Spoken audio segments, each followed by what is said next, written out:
It's the time most of us here, at least me at the desk, have been waiting for. I'm biased, I can't help myself. I love Battlefield 1, and I get the pleasure to talk about it with one, Westy, and two, Lars, creative director here at Battlefield 1. It's a pleasure to have you up here.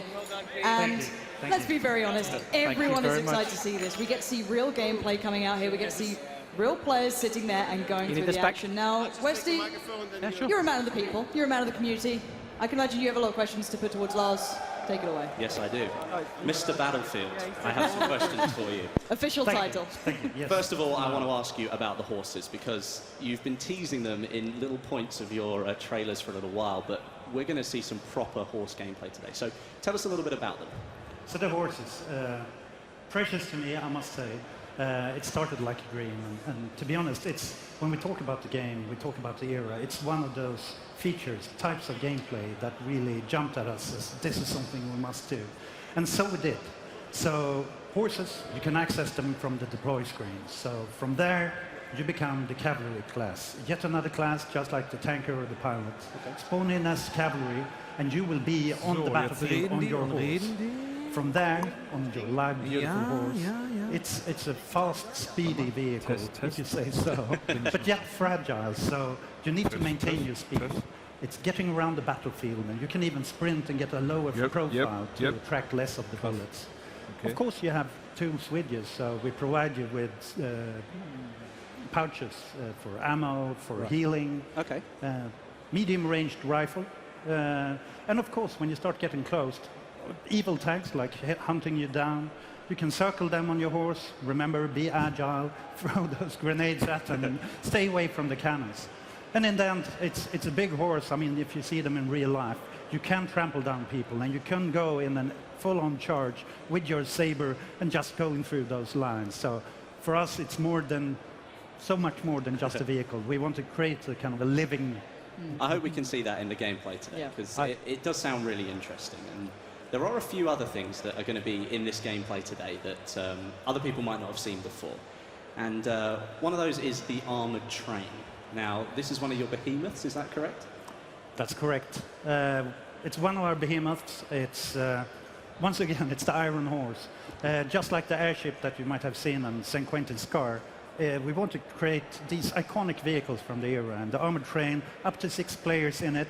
It comes in to tilt the balance of the battle when one team is falling behind. So it rolls in there.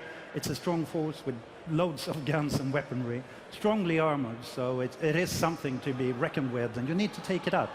If you don't, well, you're probably going to have it.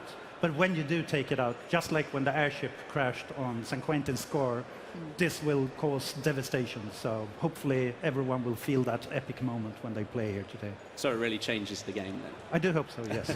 That's the intent. Some of the other things that can change the game, in maybe smaller ways than a massive armoured train, but these elite classes that I've been hearing about, maybe you could give us a little bit more detail on what they are? Yes.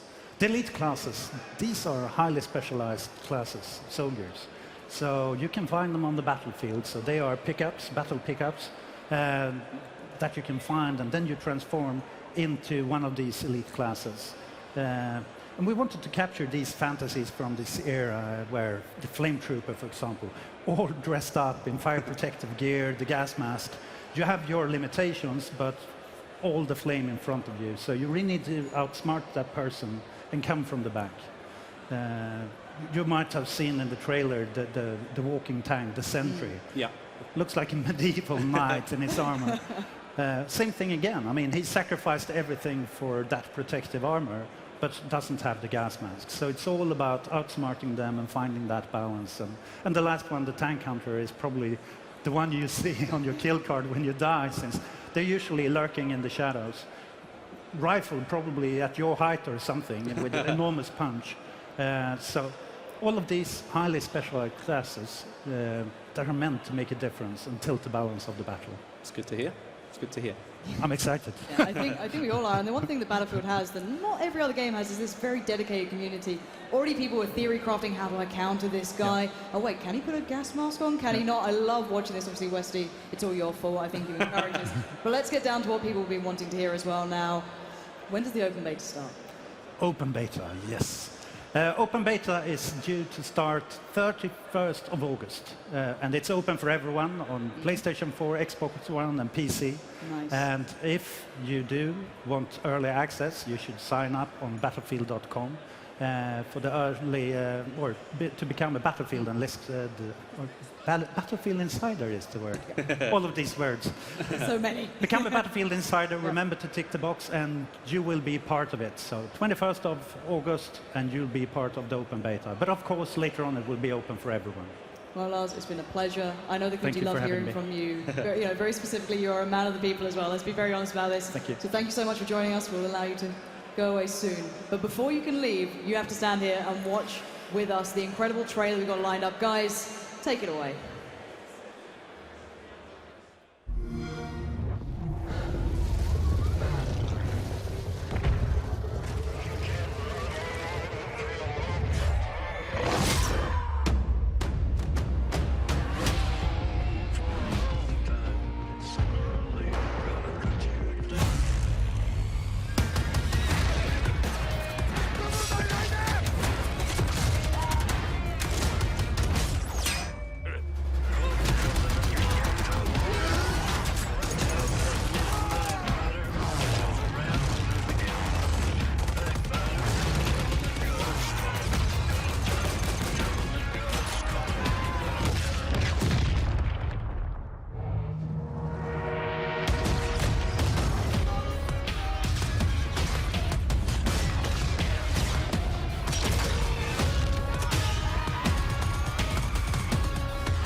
The legend of Lawrence of Arabia dies tonight. Horses, planes, trains, and Johnny Cash. What more could I want from a trailer here, Westy? That looked amazing. I know the guys online already had a glimpse of that. People were reading into everything they can, but now's their opportunity to get their first real glimpse at this incredible gameplay. Yeah, I think it's really important, especially because you've got a gameplay trailer, and that's purely there to show people what they can expect. But a lot of people will wait for gameplay because, you know, that's what you sit on your couch and play. That gameplay right there is representative of what you're going to get when you get your hands on the game. And let's be honest, the Battlefield community, they take no prisoners. Don't even consider that. They know what they're in for here, and I can assure you it's a bit of a treat. And we've got some big personalities who'll be able to be playing this as well. There's a lot of players coming into this. Take your pick. Yeah. Whether it be your favorite YouTuber, your ex-pro, whoever it is, you've got them in this game. Who are you going to keep your eyes on here? I think there's a few different people. I mean, somebody like X Factor, big Battlefield YouTuber, he's really into his weapons. He'll know which ones to pick. And then you've got somebody like Ponyline HD. He's really good in the vehicles. I can expect to see some good dogfights there today. But obviously, we've got the other end of the spectrum. We've got people like Ali A and Vicstar, who are both big FPS players in their own right. And I think they'll bring something different to the Battlefield today as well. Yeah, I'm really excited to see Drunks as well. Ex-Battlefield 4 pro player for Fnatic. He was a bit of a monster in his time, so he could have some fun here. But we'll see how much he's been able to put into this, because we are into it. And look how gorgeous this looks already. You can see this huge environment, and this map is not small. This is only just a part of it. And, you know, that looked fairly big already. So here we go, with tanks rolling into the battle, and in the background there you can already see some of the capture points. At the top of the screen you can see there are 7 on this map. So actually, in case people are new to Battlefield as a whole, maybe they haven't played the previous iterations and they're just watching this to see what's going on here, we'll jump into the content soon enough. Explain to us how this game mode works so people know what to be looking for here, Westy. Okay, so Conquest is your bread and butter for Battlefield. It's like the original game mode. And, you know, you're fighting for control of the whole map. You've got various things that you need to be looking for, different capture points all over the map. And here already, as you can see, we are on board with Level Cap, and something that I think he's been doing quite a lot recently is playing with the Flame Trooper. Now, unfortunately, it switched away, but hopefully we can go back to that in a minute. Yeah, we can definitely check that out. The horses are out now. We're going to have 3 games of this, so don't worry. We'll get to break down this content for you. Yep, and maybe all that Johnny Cash has inspired the Ring of Fire. You know what I mean? It all comes out now. We're going to see it going on. But yeah, this is the horse gameplay that we were looking for. Again, though, you're not going to get away with it. You can't just charge at 2 people and hope for the best. You will be taken down. It looked like the horse may have survived that, but the rider certainly didn't. Well, yeah, that's an interesting point, actually. It's the horse is very similar to other sort of open vehicles where you can die, but your vehicle, or horse in this case, may survive, because the horse has a higher health level than you do. So let's take ourselves through this map as well. What have we seen so far? It looks as though we've got kind of an... Nice takedown. What we're looking at so far is some sick sniping. All right, but coming back to the point, it looks like we've got a nice little area for what may be more infantry-based battling, and then you've got this huge landscape as well. There's quite a lot going on here. If you imagine sort of like an oval shape to this map, at the top of the oval you've got an infantry section. It's almost like a little village, and we're in it now looking at some close quarters gameplay. And this really is sort of your destructible environment of the map. And there's a lot. In fact, I think there are 3 capture points on Conquest in this zone alone. So they are very close together, but they all vary a little bit. As you saw there, there's a capture point around the flag or the antenna. That there is a little bit more open, and then some of the capture points are further into these buildings, and obviously that creates even more close quarters gameplay. And then you go beyond that, and then you've got some of the capture points that are spread further around the edges of the map, and then you have one lone capture point right in the middle of the desert, in between all of the sand dunes. And that's one that's definitely going to be fought over with all the tanks and all of the biplanes flying over. And I'm loving the diversity of weaponry we're seeing so far. Already, you've seen the shotgun coming through, clearing out that close range where in that infantry sort of area where they really flourish, you get to punish. And it looks like we're on board with CNAs. This is not prop hunt, I can tell you that right now. So you've got to get into the battlefield and do some work. So he's going to be going for it, going with the charge here, but you can see the punish come out from the others. Already set up very well. There's gorgeous rifles. Going to nick the horse and go for a ride. He's Why not? Go for it's up for grabs. You may as well take it if you can. Unfortunately, he didn't manage to get away there, but you know, that was a valiant effort. I think he deserves some credit there. Always going for the anti-tank line on the horse. That was an interesting way to try and take that one down. And so far, the horses look really good here. They look like they work with the map. They don't seem to be clunky or just out of place. They seem to be really having a purpose. However, the riders, on the other hand, are being punished. The plane crashes. This environment is absolutely beautiful. As you can see, as we take ourselves through this one, the teams are battling out hard. And actually, Westy, this is pretty close so far. It is very close, actually. Obviously, the Ottoman Empire up there on the right have taken a 5-point lead or so. And actually, we'll talk about the point system here, because that goes back to the Conquest game mode. It's slightly changed in Battlefield 1. There's no ticket bleed anymore. You might remember in previous games, if you killed a player, the score would change. Yep. And the way that the scoring has changed as well, it no longer counts down to 0, it counts up to a top value. And to remove the ticket bleed puts further emphasis on all of those capture points. You have to capture the flags in order to gain points for your team. And I think that's such an intrinsic thing with Battlefield, though. You play for the team, you play for the objective. You can't just win on your own. You have to be as one, and focusing on taking those points down is part of the plan. And taking yourself towards the caps here. And actually, let's talk through that there, because we saw the bayonet charge coming out. Now, I know some people know this, some don't. Again, you know, new viewers coming through may not realize that maybe that's not always the best idea to take yourself further into it, because maybe sprinting works out better. Can you take us through a little bit of that mechanics? I know you know about it. Yes, I do.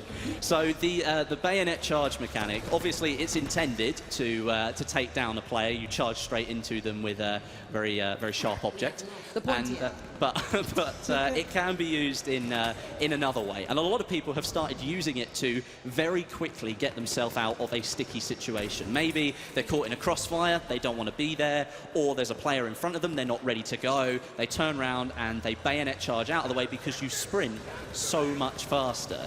However, though, after that sprint, you can only walk, because obviously you've just gone for a fairly serious sprint.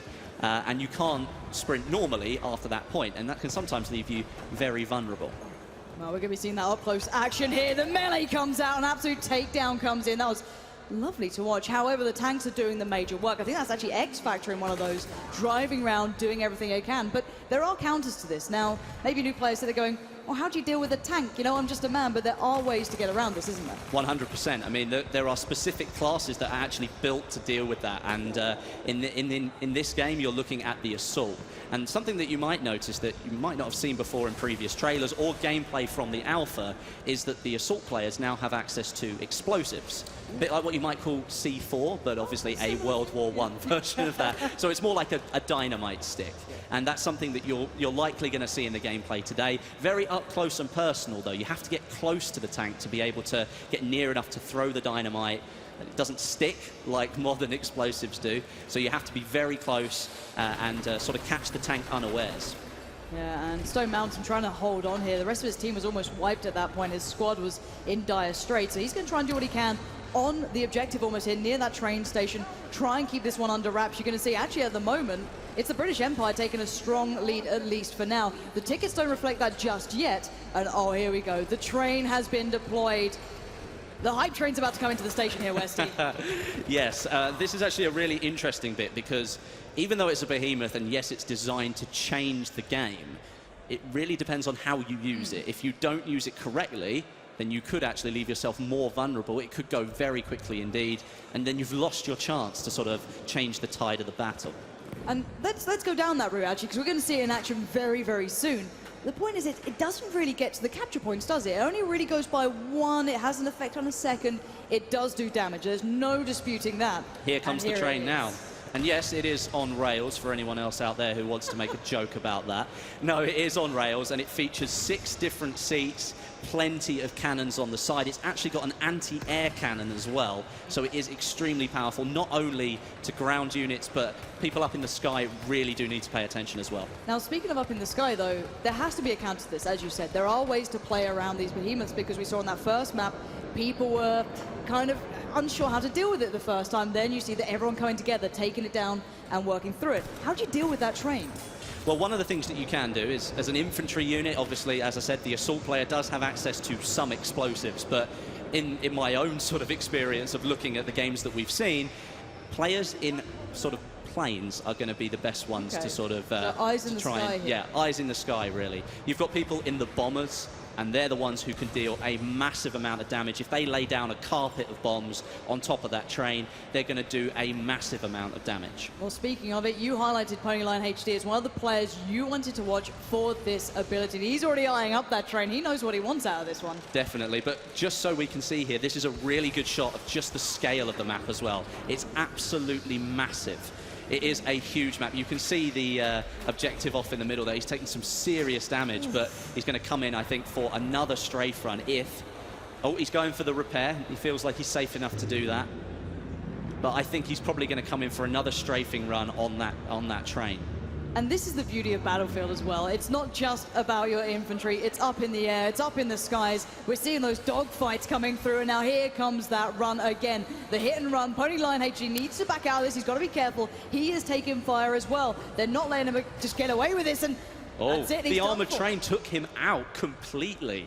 Wow, that really does show the power of that train there. That's something that you do have to note, though, is that people up in the planes may be the best people to try and take this thing out, but you leave yourself extremely exposed to everything else up there as well, because you're concentrating on something on the ground, not the other plane that's now behind you shooting at you. And also, let's bear in mind, because a lot of people get nervous about this stuff, you know, how's that going to work? Is it balanced? Is it not? Keep your eyes on the tickets. They haven't gone drastically in one favor. It's more even the scoreboard. It's meant to be able to turn the tide of the war almost, and oh, we've got a little bit of action. Oh, he was Cyber Wolf, and with the pistol shot, you're going to get punished there. The MP18 trench gun is going to deal with you very swiftly. They tried to go for like a sneaky melee kill, but it didn't quite pay off. And you know what? It happens to me all the time. You try and go for it, and then the person turns around at the last minute, and of course they're the one standing there with a fully automatic weapon whilst you've got a bolt-action rifle. So, and that again is the beauty of Battlefield. It's the rock, paper, scissors mechanic. Everything has a counter. If you're going in for the melee, you better be aware that that person could turn around at any moment, and you've left yourself extremely vulnerable. Who have we got here? This is Driftor. He's taking the tank into perhaps uncharted territory, into a more infantry part of the map, but of course he's putting a lot of power behind those infantry units there. Yeah, that's certainly going to do some great damage, but already you can still find this infantry battle going on. These buildings allow for perfect cover.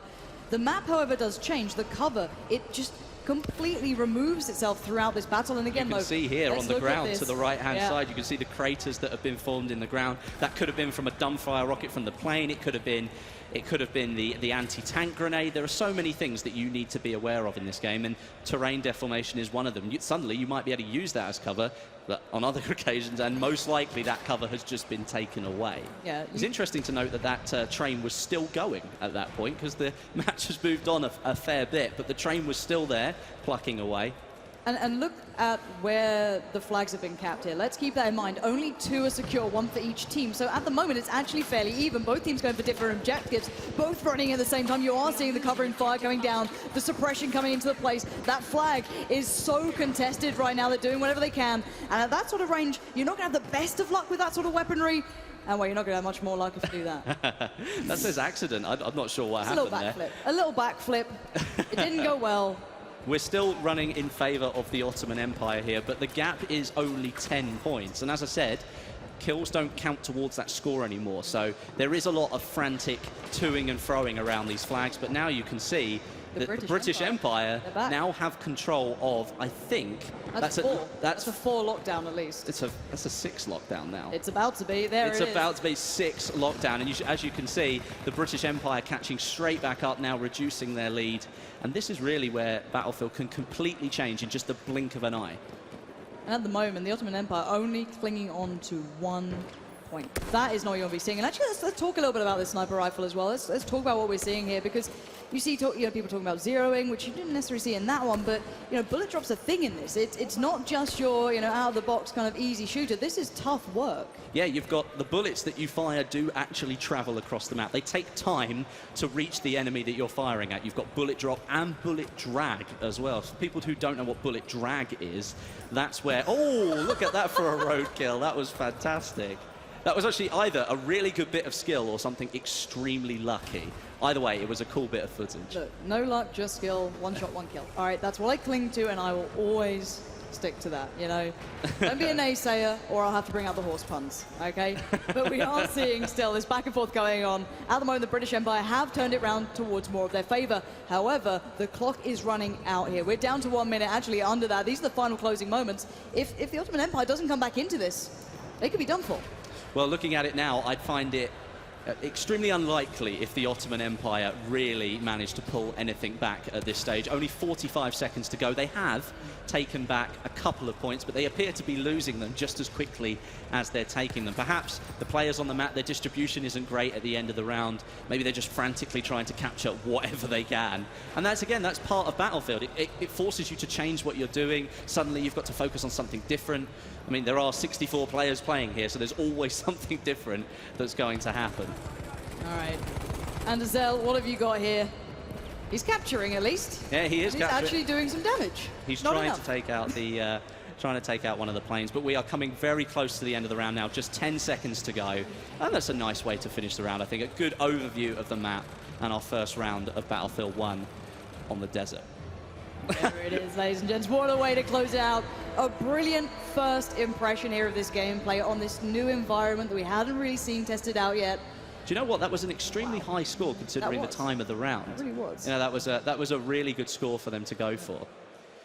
Shall we recap what we've just seen? Let's take it down, because we saw a lot. And as I said, there is a couple more rounds coming. That's not it. We have more. We're not going to treat you like that.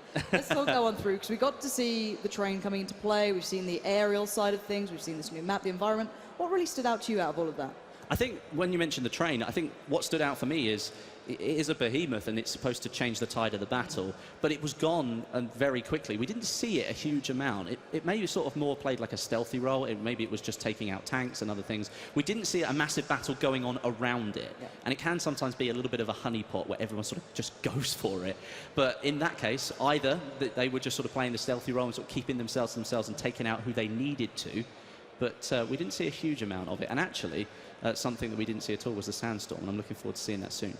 Did you just say sandstorm around Twitch chat or any other service? Because you're about to get some Darude spam, let's be very honest. I think here. we are. If it does happen, we accept our fate, and we're going to go with it. But yeah, we can actually talk about the sandstorm when it happens, because there's actually a lot of different mechanics around it, because everyone who played that first map that came out through Battlefield 1 already got to see the changing environments, how the vision changed, how even sniper mechanics changed, how you wouldn't be able to see that little glistening light in the distance because of certain aspects of weather. So again, so many small pieces changed in this game. Who knows what we're going to see with that sandstorm? It's more dynamic than I think Battlefield's ever been before, and we were talking about the destruction, you've got the weather in there, all those different weapons that can do so many different things. And, you know, that's really, really quite exciting. Well, speaking of quite exciting, I said it wasn't over yet. We've got just a little more time to watch a little bit more Battlefield. We've got another round coming up right about now. So, guys, you're not going anywhere. You're going to be watching this one again, see what we've got coming out here. Will they be able to counter the train so readily, or will it have more of an impact? We're going to find out any second. The teams are getting themselves ready and locked into place. What are you going to be looking out for this time? I think I'd like to see maybe a little bit more action around some of the bolt-action rifles, because I think in this map specifically, because it's so large, you really can take advantage of those sniper rifles in the right situation. Now, anyone who knows me knows I'm a ridiculous fan of things like bolt-action rifles, or anything along those aspects. I love seeing that sort of gameplay, because I'm more an infantry person. You know, everyone in Battlefield seems to have their own type of how I like to play it. For me, I'm all about that life. And seeing already how they're kind of working in that nice little element that's just below that plane right there, is so mounted, just taking the scenic route over the top. It just excites me incredibly. There's so many ways to play this game, and at the moment we're going to find out exactly how these guys approach it. Already, though, G&A going to their, you know, different sides. So the Ottoman Empire finds one, and the British Empire finds the other. But it's all about those middle points. How do they approach it? How do they get themselves into it? How do they cap those flags? Yeah, and I mean, like, looking at what we've got going on up in the sky, you might think that they don't really get themselves in the battle. But if they're going for a strafing run on some of those objectives that are in the town there, maybe they get some destruction going on, they destroy a house, that gets rid of the cover. Maybe that sort of makes an inroad for their own team. So sometimes it might look like they're not doing much up there to help the people on the ground, but invariably they're doing some sort of damage that will have an effect on you at some point. It looks like we're all running in to the infantry area here, and definitely taking good advantage of it, because from what we're looking at, it is a very well-designed section of the map, and looking at it, it is rather beautiful, isn't it? Yeah, I absolutely love this. They're all going in for C. That's the point at the moment. That's the heavily contested area. You can see the madness going down in this village area. You've got the sniper up on the roofs. You've got the assault classes running around the bottom.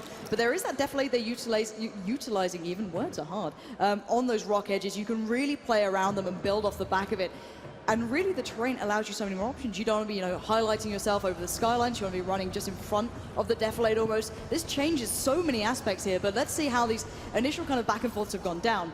Oh, we were just about... Oh, we've seen there. Have we got a flamethrower? I think we might have a flamethrower there. We've got to find who's that on, hopefully. We need to try and get some footage of that. Especially, not only the flamethrower, but we do have the sentry, which is the walking tank, as it's the dad's strength. Right. And we've got the tank hunter as well, which actually is on a point of the map that we haven't seen a huge amount of. The tank hunter on Sinai Desert is it's hidden away right in the middle of the desert underneath some cover, and you can pick up the anti-tank rifle there. You do have to go a long way to get it. So it is a commitment. Yeah, definitely a commitment. But you might, with an anti-tank rifle, it's almost a big, massive sniper rifle with armor-piercing rounds in it. You're going to be firing from perhaps a much further distance. So maybe you can use some of that cover that's out there, those big sand dunes, to really sort of disguise the fact that you're running around with an anti-tank rifle. You know, if any of these players have their heads off, you're going to make them all go and look for that now. I hope you're happy with yourself. You've encouraged these guys to go wander into the desert.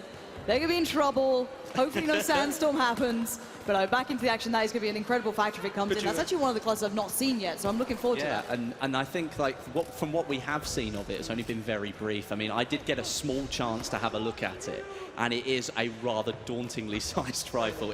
And it can only be fired in prone. Everything. How you use it, and you have to prone with it, right? You can only use it in prone, or if you prop it up against cover. You can't just be running with this thing and then fire it. It's got so much recoil to it that DICE have designed it so you can only fire it, essentially, with the bipod deployed. And that's the thing that most people want to see, is how do they kind of balance into this game? How do they work around that? And oh my word, that horse was ambitious trying to take on a tank. Surely that's not going to go well, and it didn't in the end. The tank's still rolling. He's still happy chugging along. I don't think he even realised what happened then. No, I mean, in many respects, like the horse is what it maybe tried to do there. It was something that I was talking to one of the developers about, is that the horses have like I don't like calling it feelings because it's a video game, but horses do have certain tendencies, and they are in the middle of a war, and they are sort of maybe a little bit jumpy, and they can actually sort of jump over cover if you approach it. So let's say maybe coming up to a small wall or barbed wire or something like that. As long as it's not too tall, the horse will actually attempt to jump over it for you. And one thing I'll say, actually, and I'm a big fan of this, is how good it looks when they do this. And we actually can come to a moment here that we're seeing is this kind of mantling almost, but this really quite high mantling. They're pulling themselves over this, and it comes back to this again, though. The animation looks so smooth when they do this in Battlefield 1. It feels like they're actually working with the environment rather than working around it. It doesn't feel like the environment is against you. Which is maybe something that a lot of people thought some of the older titles, where you walk up to a wall that's taller than you and you think, oh, I can get over that. And you couldn't. You just run up to it and stand there walk backwards and forwards, and then somebody shoots you in the back because you're not paying attention. But now in Battlefield 1, you can vault right up over that, pull yourself up and over. Obviously, you do slow down, but you will get over that cover, and that creates like a new layer of gameplay. Suddenly, that solid wall in front of you is no longer the cover that you thought it was. And look at this beautiful gameplay. That's actually Anderzel coming out with this, so really nice work with that assault class. Just running around, he's got a great opportunity. Drunks gets absolutely wrecked, and I love seeing that. Nice try, Drunks. I see why you're not in Fnatic anymore. Yeah, he is the ex-professional. He's no longer a professional. That's actually quite harsh. Never mind. Hey, I'm allowed to do that, all right. You know, you got to abuse him a little bit. But actually, let's talk about Conquest as well and how this game mode works, and maybe some features that people don't really realize. You saw it then when the point was being contested that when they were on the capture point, it wasn't all red. There was a piece of blue, actually, in that sort of, I guess, you know, piece above whichever point you're capturing. What does it actually display, just for people who don't know? Well, if we might see it a little bit more in the gameplay as we move forward, but it sort of appears above the capture point on the center of your screen, and it's almost like a little dial, and it goes one way or the other. And if the dial is sort of more one color than the other, obviously you're friendly, you're blue. So if the dial is more blue, that means that there are more of your players on that capture point. If it's more red than it is blue, then there are more enemies on that capture point. So as you can see here, we're on the antenna point, and you can see there was a lot more red on that line than there was blue, which means he's not going to take that capture point on his own, and he will simply have to fight off the people that are on it before he can start to take it. And he's looking for high ground, it seems. I don't think he's got what he wanted here, so he's going to have to take the man-to-man fight, which may not be ideal at this point. He's already got a bit of a challenge coming from the other side. Going to try and find another route. This is the environment we're talking about. You're not locked into one approach. You find your own way through these maps, and he's going to take himself as best he can around this map and find a better way to approach it again. Still not in the perfect position for this sort of weaponry. He's got that scope on top. It doesn't really work in these close range elements, and you're going to find out exactly what. Horse killed him. A complete takedown there with the horse, trampled to death, just completely trampled to death by Game Riot. So let's check in on the tickets as well here, because so far we're seeing 74 to 60, a fairly even game. 7 minutes. Excuse me, not 70. 7 minutes left overall. That'll be a little bit longer. So this has been a very close affair. It seems that the spawns coming in, the way these teams are playing this out, has been very even, but. Oh, what did we see there? What did we see there? And as you can see on the screen, here comes the armored train again. And something interesting that you'll notice, the flamethrower. We can see it for the first time. As you can see on the screen, you'll notice that it's a little bit darker than perhaps a normal person's view. That's because the Flame Trooper, the elite class, has a permanent gas mask on. And that sort of fits the role because it is a flamethrower, so perhaps you might want to protect yourself from that heat. But at the same time, it means that they can't be damaged from gas grenades. It's kind of like a little balancing feature. One thing you have to remember with the Flame Trooper, though, is it's really only effective in close quarters. That flamethrower isn't going to reach very far. You did see there he was taking a lot of damage from the soldier. It was a little bit further away from him. That was an extremely brutal takedown. That was rather epic thing to see. And as mentioned, the train is on its way in. On the right-hand side of the screen, by the score there, you can see the train's health up at the top. You might notice that steadily decrease as the train moves further into the map, starts to attract a little bit more attention. Oh, it's interesting. It's at the train station right now, perhaps where it should be. It's found its place in life. Nice. I think that's something that you mentioned earlier, actually. We didn't really expand on it. The train itself moves through the map. It can be controlled by the driver backwards and forwards. It can be stopped in one place.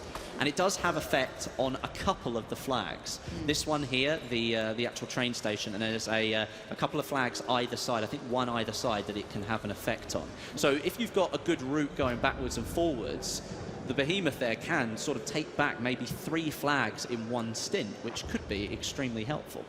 It really can be, and it does, as you said previously, provide more than just that, though. It doesn't just play that capping role, it is the damage it provides.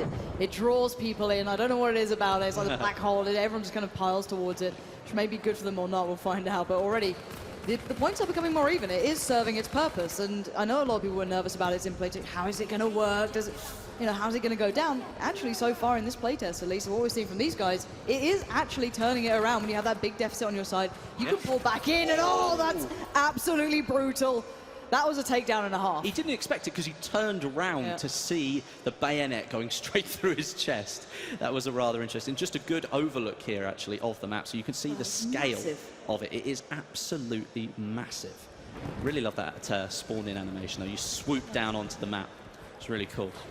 Right. Even here you can see the scale. Look how far away from all the objectives he is. He's got quite a lot of running to do before he'll reach some of those objectives out there.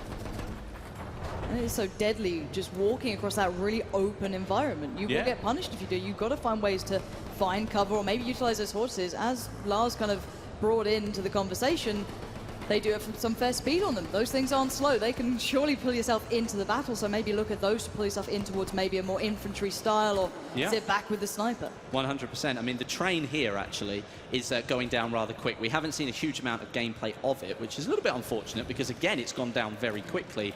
But what you can see is the British Empire have got control of about 4 of these flags, which is sort of put them behind a little bit because the Ottoman Empire came back into the lead there, but it's almost neck and neck. Oh no. 100 points each. That was a rather epic little crash right there. He can pretend he meant it by going to the B point. That's it. He'll just be like, that was tactical actually, guys. He was Do just not parking worry. it. He was just parking it. And actually the thing we were saying was that open terrain you had to traverse being such an issue. Actually, now that the train's been dealt with, you can see the plumes of smoke covering the battlefield. You can use that as cover. Yeah, suddenly that becomes like a barrier to the desert that's out there. There's like a strip of this smoke that's going along, and although it doesn't look like a good amount of cover, if there are enemies on the desert side of it, further out to the left-hand side of the screen there, they're not going to see you on the other side of that train, which is an interesting thing to think about, especially because the train station itself, you can see there, has got quite a lot of the original parts of it destroyed. So, although it's not exactly the same location. What is that in the distance? Is this what I think I'm seeing? That looks like a sandstorm. That looks terrifying. The train is scary, okay? As a gamer, that scares the life out of me. But oh my word, this is enveloping the whole map. It's just rolling in from the distance. Players are going to have to pull themselves into closer range here. Surely they can't play in this. Because look, you can start to see the effect already. With 3 minutes of the game to go, with the score being tied, how is this going to play out? It could be really interesting. Yeah, this changes the whole aspect of the game. This is the beauty of Battlefield to me, that you just get to see this incredible environment change in the blink of an eye. Now, speaking of blink of an eye, you're going to be blinking for a while. You can barely see in front of your own hand. That's incredible. This is going to be much better to be playing in this close range. You might have to switch away from those snipers, play towards more the assault or something else, because that is impossible to see, and the spam's coming out. All right, the memes is, you know, thank you for the memes. But you can see the effect it's having.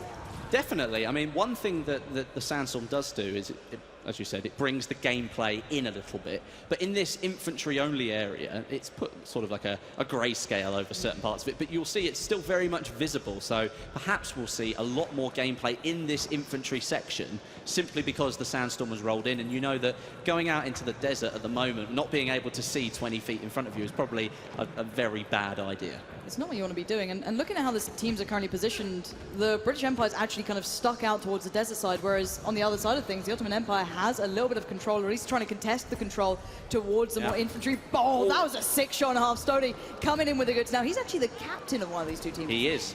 He is the captain, and he is one of the best Battlefield snipers out there. You'll probably see a few more shots from him pulled off all over the place. But actually, looking at the score, the Sandstorm is still there. The score is tied pretty much at 128 each, 127, 128, with only a minute to go. So this literally could come down to the wire.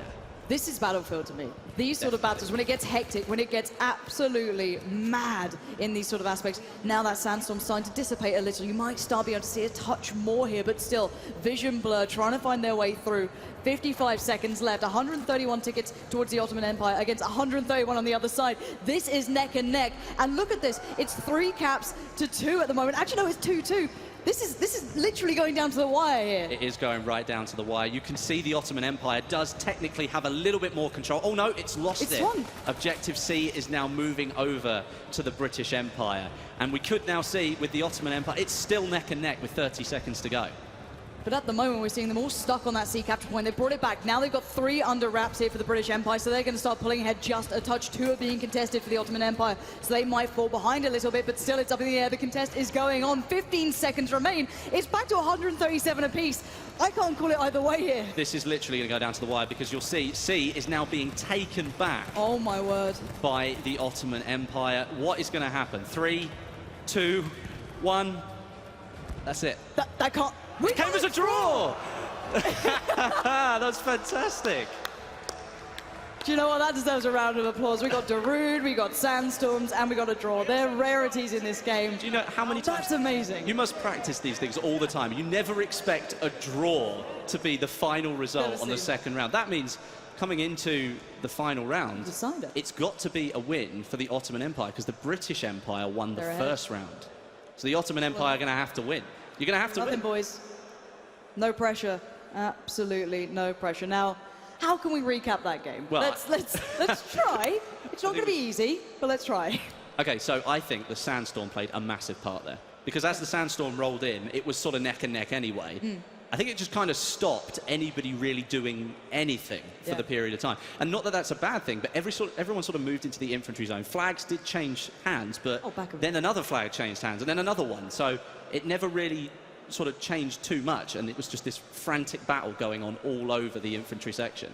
And these are the choices you have to make in Battlefield, though, sometimes. Classically, in game types like this, it's, do we keep going back in for the same one, or do we try and go on that massive flank? That's a commitment of time. Do we have enough time to do it? You know, where are our respawns going to be? Where's my squad right now? All of these sort of questions come to mind, and you'll see experienced players weighing up those options. And sometimes the best thing you can do is, got to go back into that meat grinder, got to go back in there and just face the music and hope for the best. But a draw.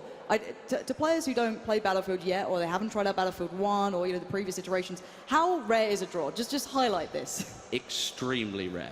Usually you're going to have a point where somebody will come along and towards the end of the game you might see somebody's lapse of concentration and then that flag gets taken and there's a few tickets in it. It is extremely rare to see a draw, but I think the reason it is because you've got so many experienced FPS players out there. On each team, you've got Battlefield players, other FPS players, and I think that is probably the reason why we saw it come down to the wire. I'm thrilled to say this is going to come down to that final round. Even though it's not meant to be competitive, you're going to see these players getting riled up. I could hear them at the end of that. I'm not sure if you could at home, but trust me, here at Gamescom, we heard it. It's down to the final round here. This is the last glimpse, at least for now, that you're going to get. So guys, enjoy this one. It's all onto the Ottoman Empire, if I'm not mistaken. It is the British Empire picked up the first, then it was a draw. Now it's down to this. This is what it's all about. Look at that gorgeous face. He's ready, he's focused, and we're back into the battle. This, I think, is where you've now seen these guys on the map twice. We've seen them in the Sandstorm as well. They kind of know everything that there is to know, at least at an entry level now, of what's going on in this map. So you might see some more maybe risky plays in the final round, especially if the Ottoman Empire do have to take the win. Then maybe they have to take some risks in order to try and get a few more flags than the British Empire. Yeah, they're going to have to get off their high horse and get into the battle. Oh, here are the puns. You just love the puns. I'm just going to keep throwing them out now. You know what I mean? Like this is my life. Horse puns. I haven't really trained ones yet, though. One thing I will point out whilst we look at the screen here, we look at actually these Jeeps. It's rather interesting. The armoured vehicle has access to mines that come out. That was a rather funny killer. Oh my God! It happened again. Yeah, the armoured vehicles have access to mines that can be dropped out at the bottom of the vehicle. Ooh, something that have we seen that yet? Well, listen to this. One of the players earlier on today tested to see whether those mines would damage the armoured train. Now, the only way that you can damage the armoured train with a mine is that you have to put the mine on the tracks. You can damage the train with the mine. See, these sort of mechanics is what I love about this, is you see players working out new aspects, and burn, baby, burn. You're seeing the fire coming out, and there's just charcoal everywhere. Ladies and gentlemen, welcome to the barbecue of Gamescom 2016. It's all kicking off. He's going to try and find some cover there. You can see the fire coming back in, but it is heating up here in this final round. The Ottoman Empire is ahead, but by a very small margin. I think if they don't take the lead significantly early on, they might find it difficult to really feel comfortable in the round, because obviously so many good players on either team. That means that anybody could really change the game at any point. I think you were trying to open the window I think they were trying to do that. I just think they were really frustrated. You know, you got to take it out on something, and that window was there, and you're seeing the movement. Now, Anderzel is good at this. I don't want to hype him up too much, but he should be nailing this one, and that's going to be a double if I've ever seen it. He's got to follow up. The pistol comes out. He goes for the melee, doesn't need it. Vikkstar just got punished, and now he's in a good position with this rifle. Another is he going to go for the third? Ammo guy, turn around, please. Just on the charge. Oh, my word, that is sick. Anderzel, you are doing the damage. You're doing the work, and that is what we will be seeing this morning. There we go. The celebratory victory crouch. Is that what you call it? I think that's probably what we should call it now. Technical term. He did promise he would do that if he did something good. So, you know what? At least he keeps up to his promises. But let's see how the landscape is now evolving. What are we seeing at the moment here, score-wise? Who's in control? Who's in the lead? Well, like I said, if the Ottoman Empire didn't take an early lead, which they have, they might struggle to hold on to this one, but they are now double ahead of the British Empire in a comfortable position at the moment. But as we know in Battlefield, anything can change at any point. We've got 11 minutes left of the game. You know, that's plenty of time for the Brits to come back and do something about it. Yeah, there's loads of time. They're still trained. Seenannas gets flanked on by Anderzel. He was holding that position. He was trying to play hide and seek, keep up to what he normally does, but it doesn't work here. Anderzel's onto you. He's got things to do, and now he's going to follow up some more. Not going to get it that time, though. He gets shut down in the end. That's what we wanted to see there. A little bit of a, you know, he's got to be reminded that he's human at this point. But still, let's take a look at how the landscape's evolving as well, because this is another factor here that, you know, the cover that once stood will be taken away. And already that train station is looking worse than King's Cross at this point. You can see those two empty carriages there. They are obviously intact and full at the start of the round. They don't provide a huge amount of cover, but, you know, they still stand as structures. And you see somebody using it as cover right there. At the start of the round, they would have been, you know, more beneficial to use. But now, yeah, it's like sort of looking through a fishing net. You can see straight through it. Oh, that horse isn't going to be in a good way. Lovely covering fire. Let's see if the sniper can do anything. Trying to do the lead here on the sniper with the travel time. But look at the serpentine from the other player. They're going to see those bullets, so, you know, the tracer fire coming in. They're serpentining like a madman. He's now... He was using some of that smoke as cover as well. Not sure he knew that, but the sniper couldn't see through it. He's just a genius. Next like, level if I run over here, he'll never know. But no, and that's something I think that as you play more of Battlefield, you will start to learn some of these higher level tactics. I mean, I'm not saying Serpentine is a high level tactic, but you know that it's going to make it a lot harder for the sniper with his rifle to hit you, or if you run behind cover, or if you know there's some smoke there and you use that as cover. Well, especially on maps like this, there's things called silhouetting, and it's more classical to maybe even other games, but you do see it in Battlefield on occasion. But here, on this sort of environment, you're going to see that very arid terrain in the background. If you silhouette over the top, if your player, the complete body, shows up against, you know, this blue sky, you're going to be a very easy target. You've got to run against those defilades, you've got to use the terrain to your advantage, and you're going to be seeing these guys trying to make a mad dash towards that C point, try and get back over there, but there is no rest for the wicked. There is not. I mean, we're seeing a lot of action on this map around the infantry zone, and something that we haven't seen, and I don't know, maybe this is just the people that are playing, but we haven't seen a huge amount of footage of the middle of the desert objective, the E point, and that's something that maybe we could get a good look of later. I'm not 100% sure. It would be nice to look at that, just so that you guys at home can have a good overview of the whole map. Yeah, and actually just in Here case, we go. There it is. As if by magic. You know. Little oasis out there. So this is right in the middle of the desert. It's about 500 meters from the other objective. So it's a long way to go. And if you look at all the cover that you've got there, all of those sand dunes, that flag there is perfect for a tank battle. That's probably going to be the flag where you've got tanks coming in from one side on the Ottoman Empire, tanks coming in from the British Empire, and they're going to meet at that flag and fight over it for the entire round. Because at the moment, that's been a free pickup for the British Empire. They've had that in their pocket for as long as I can remember. They haven't been particularly challenged. Now, actually, again, just in case people are new to Battlefield, what is that sort of gun we saw there? Well, not necessarily a gun. What does that sort of serve a purpose for? I think what that was is the spotting flare. Now, that is available to the Scout class as a gadget. And if you pop it up over an objective or anywhere in the map, it will show up the enemy locations on your mini-map. It won't show them up on the screen in front of you, it will show them on the mini-map. And that's obviously a very helpful tool for not only you, but the rest of your teammates who are in that location. And obviously, they've then got to go and find that person. They could be on the third story of a building, or they could be on the bottom, you don't know, but you have a general idea where that person might be. All right, so let's check it back with the tickets, how the whole battle is now evolving and going forward and how it's got to this point. The Ottoman Empire They were actually in the lead.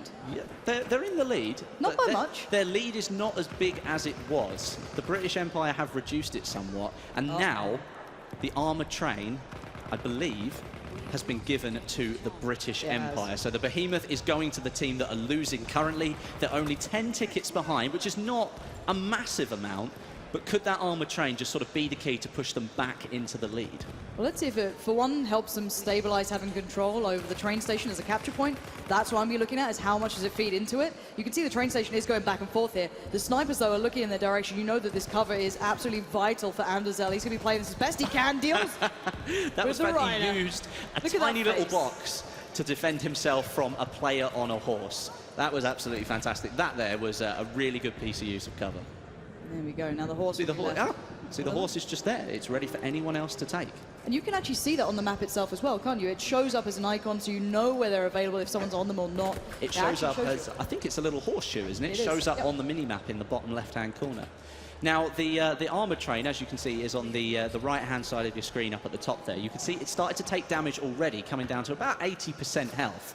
It does have a massive amount of health, but like we were saying earlier, those explosives will do quite considerable damage against it.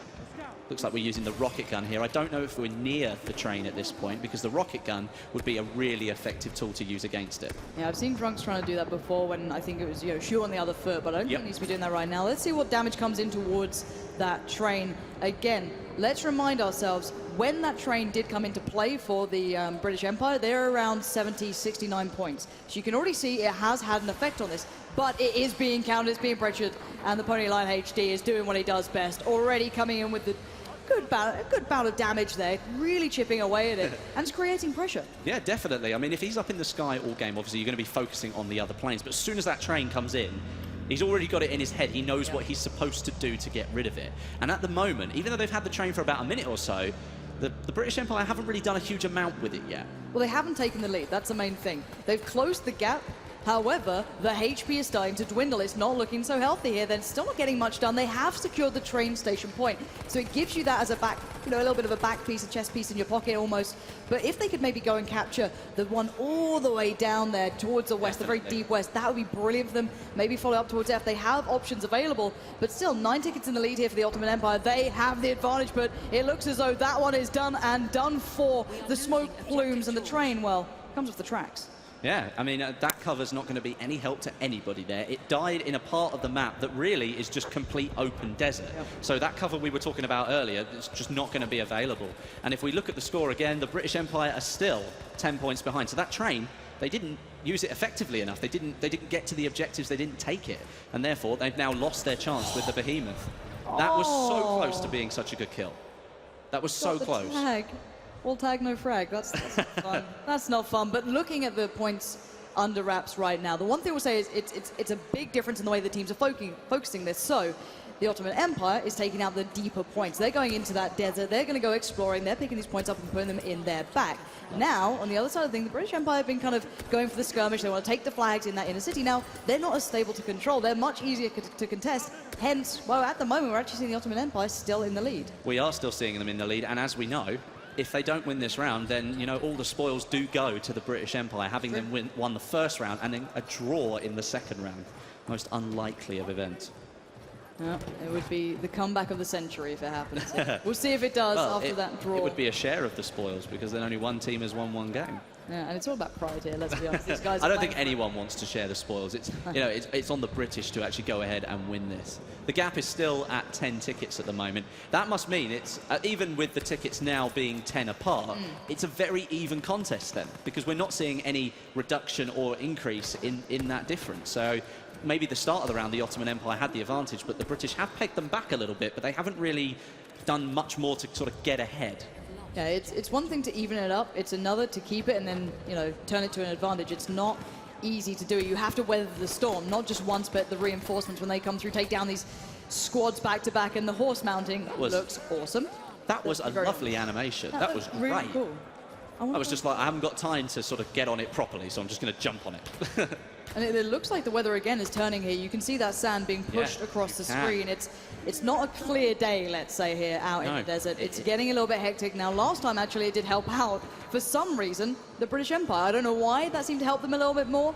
Who knows, but already not going to go well there for one of the players. But this is very, very close at this point. I can't see the storm coming in. It just looks as if there's an increased amount of wind, which is kicking up some of that dust, making it a little bit harder to see at longer ranges.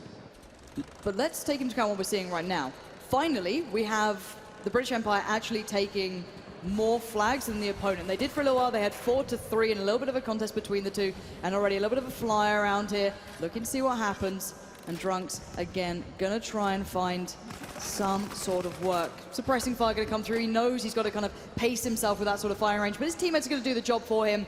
And at the moment, the Ottoman Empire is still in the lead. The British have reduced the ticket difference now to about 8, which means they've made a little bit of progress. But with only, I think that's 1 minute and 48 seconds now.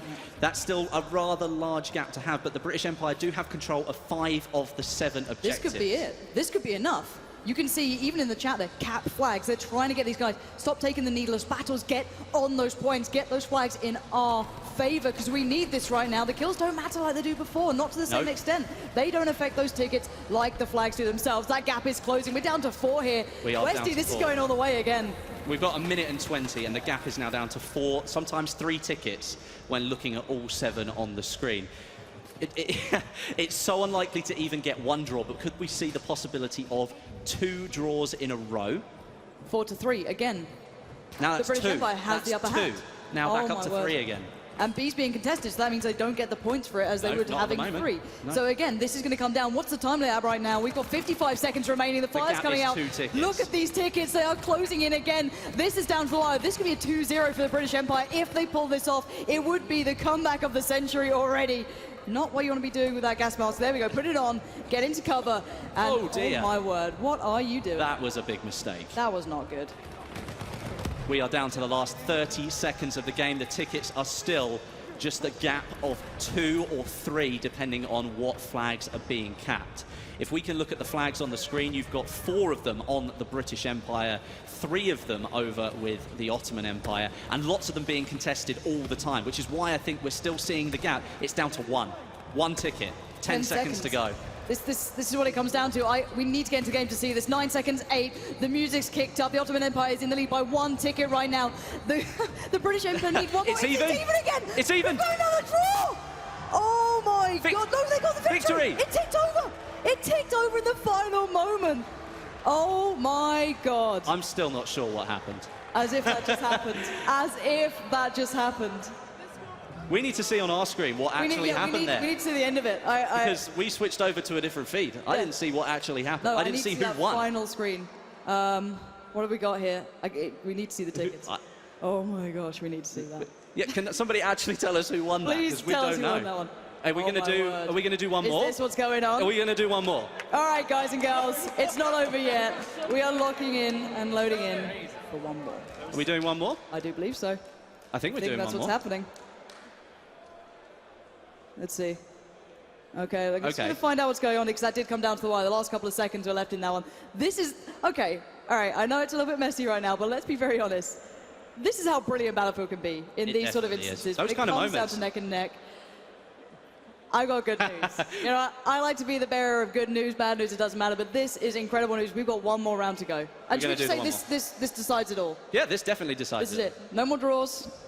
Please no more draws. Please don't do any more. Winner otherwise. We're going to do 1 more game, and this is not what we had in mind. So, guys, this is a bonus just because of how incredible this gameplay has already been.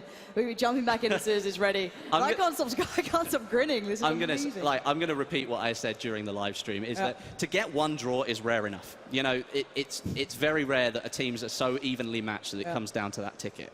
But to have a situation again in the 3rd round where you're looking at no ticket difference with 2 seconds to go, that doesn't happen every single day on the battlefield. Usually you get a couple of tickets in it, but we've got 2 evenly matched teams. All right, guys and girls, if you've been watching this from the start, this is what Gamescom is about. This is what Battlefield 1 is about. This is the action you have been dying to see all day long. We are going to the decider matchup here. Whoever wins this, whether it be the British Empire, the Ottoman Empire, walks away with a victory. They've been playing tooth and nail to pick up this victory. We've seen 2 draws. That is incredible to even consider. And this is what it comes down to, Westy. Where are our eyes going to be focused here at the start? Well, again, I mean, I think the infantry section of that map, more so than anywhere else, played a huge part in that final score. We did see a lot more action in some of the bases that were a little bit further out, which was nice to see. Yep. We weren't just looking at the infantry section, but again, I think it's going to play a pivotal role because there are 3 capture points in a very small space there, and you can just sort of do a round robin and keep moving. But if the enemy team are doing exactly the same, no one really benefits. Exactly, those flags are going to move all the time. And that's the reason we actually saw the British Empire struggling in that previous game in a little bit of a way. They didn't quite have the outer points. They were struggling to really lock it down.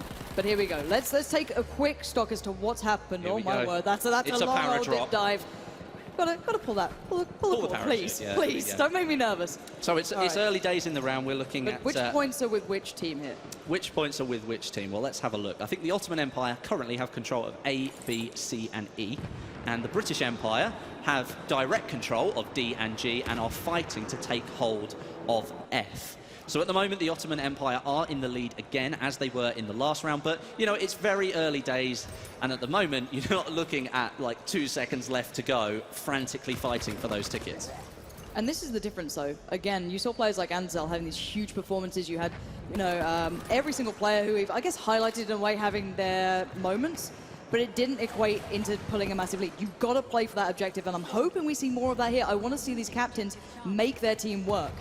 There was one thing that you might not have noticed, because on the right-hand side there, you've got the health meter. As Driftdoor jumped over that barbed wire, it damaged him. Yeah. So you need to pay attention to that. Just because the barbed wire's there and you think you can jump over it, yes, you can, but it will damage you when you do that. Okay. Looks like he's having a sleep on the railway track there, doesn't he? It's when that train comes along, that's not going to be... Tracks. Yeah, when that train comes along, that's not going to be a pretty sight, is it? No, it's really... It's not going to be very good at all. So, early dominance coming out for the Ottoman Empire here. They are in a very good position thus far, putting themselves up on, it was almost 5 caps to 2. Well, actually, however, 3 of them are now being contested. Yeah, and that means the British Empire are making some inroads. And that obviously they need to do as much as they can. And I can actually hear, I overheard that on the speaker, X Factor saying, get that cap. These guys, they're obviously playing in the live stream. They're here to show you this brand new map. But for some reason, I can't figure out why this means so much to them. What can I say? We're probably going to see some really good gameplay here. I mean, he's taken out one, he switches to the pistol, he finishes it off. M1911, I think that was a headshot, I'm not 100% sure, but that was a nice play there. That was a nice play. Yeah, it's now just trying to convert these kills into actually getting map dominance, getting control of these points. As said, you know, getting the kills wasn't the issue before. A lot of the players were just playing for that. But that's not just Battlefield. No. Battlefield is more than that here. And as we've said a couple of times, and anybody who missed that in the earlier part of the stream, when you kill players in Conquest, that doesn't count towards the ticket bleed anymore. You need to be focusing on those objectives, and it does come down to the wire. It means that at those end of those games, if you are neck and neck, you're going to have a frantic moment trying to make sure that you've got more flags than the enemy team right at the death. Yeah, absolutely. Again, though, you can see the lockout coming in for the Ottoman Empire. They're actually playing very well as a collective. They've stranded the British Empire towards pretty much that western front, almost the very far out reaches of this map, making them have to traverse that terrain that really isn't conducive to these players walking all that way. And it's a long old rotate to get to this capture point. However, they're going to take that challenge on here. X Factor using the good old, the good charge mechanic there. And obviously that means he now can't run. In fact, I think it was Stoder that was doing that. I do apologise. But you're using the tactic to get out of the way of the tank, but then that puts him at a disadvantage because he can't move fast enough once he gets towards the building. And unfortunately, that led to his death. Yeah, out of the frying pan into the fire, I believe, is a phrase. That's a very good analogy. Yeah, I'd really enjoy it if the flamethrower dude was on the other side. Then the analogy would have been perfect. Not quite the case. Hopefully, someone can just live that dream for me. But we are going to be seeing again Ottoman Empire, their early game so far. I'm talking to them like they're some incredible team, like their early game strats are coming through. No, but they are actually playing better as a collective to get those opening rounds down. They isolated the British Empire pretty far out. Now the tides are turning a little bit. It's still pretty close here. However, the train's going to come out soon to play. That's still a factor here. That's in the back pocket. 10 minutes to go. We're looking at a 20-point gap. We've got some really good players out there on the battlefield. But as we've seen all the time in these last 2 games, the British Empire have a knack for coming back right at the last minute.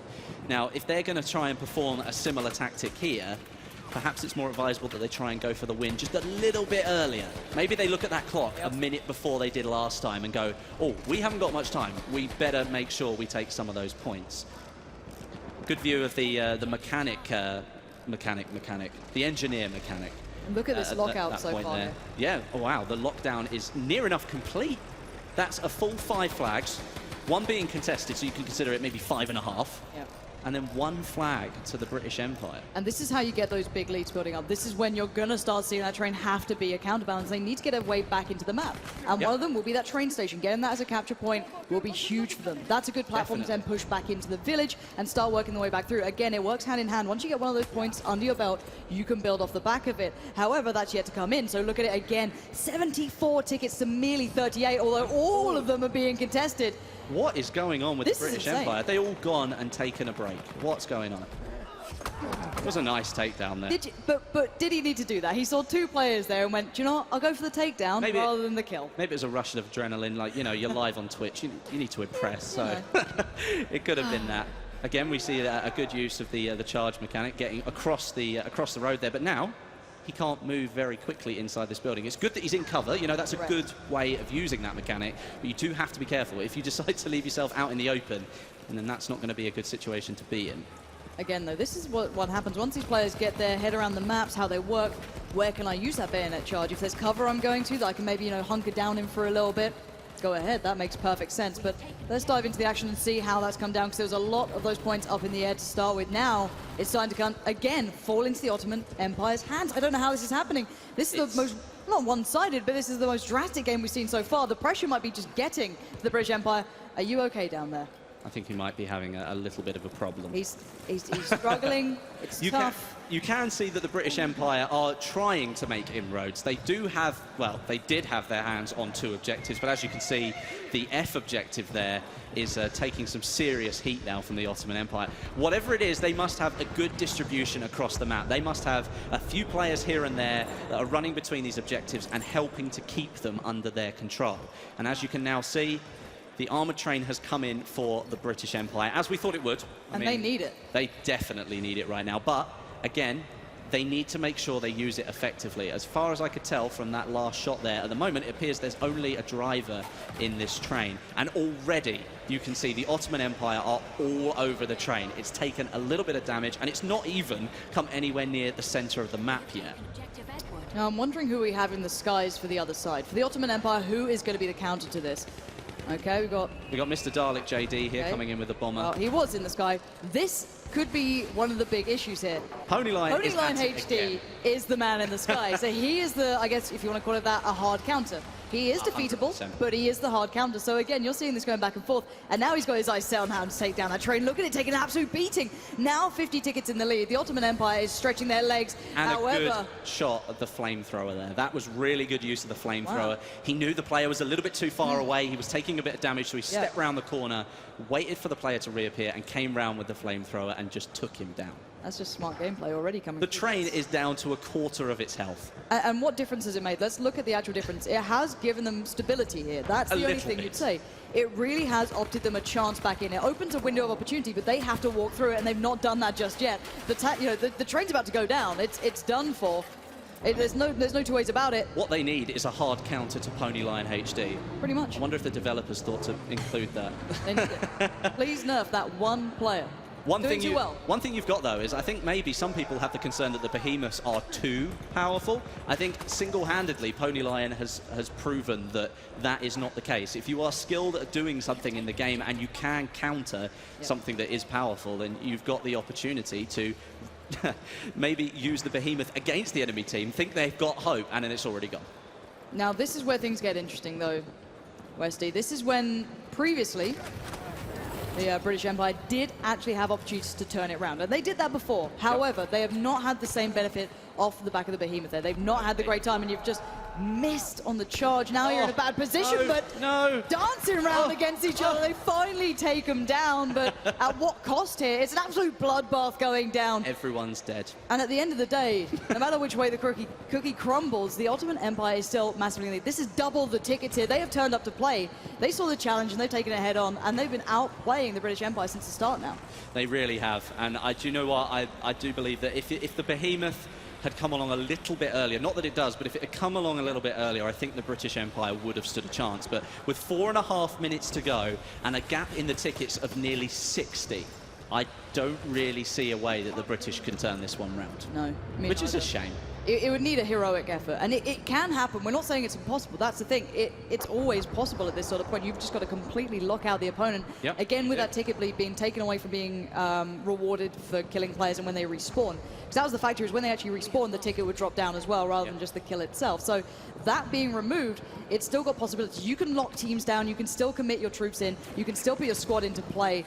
But at this point, they're still pulling it a little closer, but not by much. Not by a huge amount, no, not at all. I mean, the only saving grace I think that could really come to the British Empire's aid, and you should never rely on Mother Nature to provide, but if the sandstorm was to roll in, then, you know, it might provide them a little bit of cover to maybe take back some of these objectives. But with such a large ticket gap, is it really going to make a difference at this late stage? With about 3 minutes left to go, that ticket gap is still very, very big. I'm not even sure they could turn it around at this point. Not unless the Ottoman Empire just stood still. Yeah, that's the thing. Even just contesting points, slowing down the cap, would be huge for, you know, the British Empire. I think they'd start to struggle on that one. Yep. Again, for them, though, they've got to fight till the very end. And I think that's seen as they go for a nice little charge, just having a little run around the map, look and see what he can find. And I don't think there's anyone really too nearby him. However, you can see already, he knows that there's someone there to take this fight. Well, as you can see, above the F icon there, you can see that little bar with the red and the blue. Well, you could see it because he's now dead. Yeah, but that showed that that point was contested, and we could tell that from the gameplay. So here's an overview of the map, or there was an overview, and as you can see, it's kind of evenly split in terms of the flags that we've got, but that means that each team is gaining tickets at the same rate, so that gap is not going to change. And that falls into the hands of the Ottoman Empire. They were clearly stronger at the start of the game. Maybe now, again, the British seem to have stalled them a little bit, but they haven't really gone much further than that. Yeah, it takes more than stalling at this point. However, we're seeing the battle still commencing. No one's giving up on this one. It's still very much up in the air. And you can see Anderzel looking for more opportunities, trying to find a way to work his way back in and taking down some of the buildings around him, trying to cause damage to the structures itself so he can allow his team to make the push towards, you know, possibly getting towards B, opening up avenues of attack. And that looks like where they're going here at this point. A little bit of a fire coming down. And he does actually manage to find Dalek there as well. So still doing great deals of work. Yeah, I mean, we're coming towards the end of the round now, and, you know, it looks like near enough a foregone conclusion that we've got for the Ottoman Empire. And, you know, it has shown off a lot today of the power that players have in Battlefield. It's not all about the equipment that you've got, it's about the person behind the equipment, because it's quite clear that the Ottoman Empire have got some players on their team that really know how to use their equipment. It's fantastic to see. Again, I just can't wait to see more of this already. Already just getting a glimpse of what's been capable here. And wow, these... ouch. Oh, Dalek JD taking down level cap there. That was a rather brutal takedown, I must say. About a minute to go, the Ottoman Empire pretty much have sealed the deal here. Yeah, points-wise, this one looks done for. Finally, we have the victor after everything. After going all the way through that, it was a gritty battle, to say the least. So in the last minute, they can reflect on that and be incredibly proud of what they've been able to achieve here. A massive victory in the end, just to really cement that they, you know, we were the better team. We made it look close, you know, those draws, but actually, we've got this. So again, though, overall, the scoreboard looks phenomenal. I can't wait to see who's actually been playing well, over, you know, from the entire course of this game. But the main thing here is Battlefield 1 has looked amazing. It has looked amazing, and, you know, with the live stream coming to you over Twitch, you guys at home have had a really good look at what Battlefield 1 can offer you. The guys at Microsoft and Xbox who've put on this live stream today, thank you to them, because without them, you might not have got to have seen this gameplay, but you have seen some absolutely amazing Battlefield gameplay. We think 2 draws in a row. That barely ever happens in Battlefield. Not in the same server with the same players. That's just, you know, a true reflection of how balanced the teams are over there. But in this one here, with just 10 seconds to go, the Ottoman Empire have overpowered the British. This has been a beautiful glimpse at what Battlefield 1 can bring to the entire gaming scene. This is what I'm excited for. This is what I turned up for here today. And there's a victory in the end for the Ottoman Empire. Ladies and gentlemen, give it up for them. They fought hard for that. They deserve the round of applause. That was, for me, honestly, shout-cutting this thing. You know, looking at those players.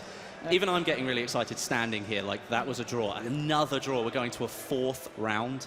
You know, I mean, you've got Stoddard there and Drifter shaking hands. Yeah. We both come away with 1 win for the British, 1 win for the Ottoman Empire, 2 draws in the middle. I mean, that's just, in terms of entertainment, you don't get much better than that. No, you don't get to see that every day. I think you really don't. Any Battlefield player who's tuned into the stream or watched this back or even been here at Gamescom in the audience in front of us is going to remember that series, no matter what. I mean, there are quite a few sort of gaming moments that happen, but, you know, to get 2 draws in a... I'm reeling from it. 2 draws in a row. That never, ever, ever happens. What are your never, thoughts on it? ever. We've had to bring on some comic relief. It was getting too serious here. We need to bring the man back up. Did you enjoy that? But I enjoyed it. That was pretty amazing. By the way, I tried to buy